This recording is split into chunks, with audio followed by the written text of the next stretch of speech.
you've raised the fact that as we probably reduce the number of providers, there may well be a tendency for this smaller number of larger providers to concentrate on the urban conurbations without the big rural costs of travel and so on. And therefore they cherry pick the comparatively inexpensive provision and leave the rest behind.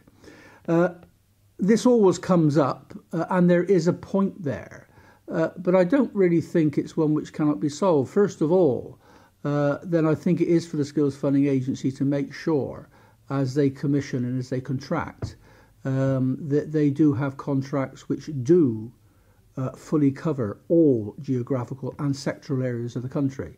So it seems to me that's a negotiating position. The Skills Funding Agency really have to earn their corn to make sure that doesn't happen, quite frankly. Having said that, the kind of flexibilities that ALP have long argued for is having got a contract, we want to follow real demand, and providers may well find there's greater demand, let alone profitability, in the conurbation areas. And you may well find that the system does leave some soft spots. Now, clearly that's where a major provider would be well advised to look who is a local niche provider out there doing it all the present time and get them on board, whatever that means. That seems to be one answer. That still may not entirely work, in which case it is for the Skills Funding Agency to use their main power, which is the power of setting rates, to have differential rates to make certain types of provision, which is deemed necessary, clearly necessary, more attractive than other. Now, we want a simplified system. Wouldn't it be nice to have one rate for everything? Yes, we say. No, hang on, engineering and hospitality, and no, hang on, that can't be right. There will be differential rates. There have been. We know that. I think the Skills Funding Agency have got to use that flexibility to incentivise particular types of training in areas where no one's volunteered to give it. And at the end of the day, I'll tell you now, the pound note will count. If the rates are right, providers will deliver. One thing which providers, again, are another thing that they're looking at with some trepidation, understandably, is the unknown in terms of detail, but with the certain cutbacks in funding, which any government was going to have to do. It happens to be a coalition between the Conservatives and Liberal Democrats. But quite frankly, whoever got in, there is going to be a massive financial pressure into the sector. And that clearly worries providers, understandably. I think we've got to quickly move to see this as an opportunity to deal with that issue. And I think there's a real chance, for some of the things we've been asking for years and not getting, that we can get them now. We have been asking for changes to cut down on our costs, the cost of delivering training, not the actual training at the front end, but the administrative burden behind it, the accounting burden. I'm not talking financial accounting, but how many hours have they spent doing this? When we know they got the qualification, did they get it a day late? Or you can't have the money, it didn't count. There's a lot of nonsenses here. Oh, hang on, we've got to go 30 miles there and 30 miles back to get a physical signature on a piece of paper, when the rest of the world has learned the electronic signatures with the proper safeguards, do it by the press of a button. We are still having to do antiquated bureaucratic administrative systems, which is costing us as providers an absolute fortune.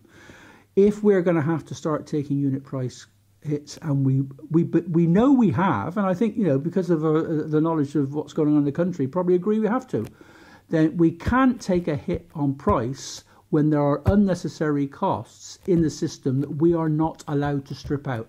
I think there's a real opportunity here for us to trust the provider, for us to strip out unnecessary work, to account for the outputs, account far less for how we get there and the time it takes and how we did it. What does that matter? Let's get the outputs, let's get paid for them, let's strip out the bureaucracy, make the cost of training cheaper, we'll play our part, and if any provider tries it on in a slightly freer situation, you hammer them hard, take their contract away, ALP assign the order, if you like. We're very bullish on that. I think we've got to trust providers of all sorts now to deliver clear-cut outputs. It's a very simple process with some sensible protections, spot checks and so on, and a hard hand on those who try it on. There won't be very many of them. When we find them, give them no leeway at all. Let's have a team of preferred suppliers that can be trusted, who can work the system properly, value their status as a preferred supplier, and are determined to give it up under no cost, under no account at all, to lose that status, knowing that to keep it, they have to deliver high quality, cost-effective training.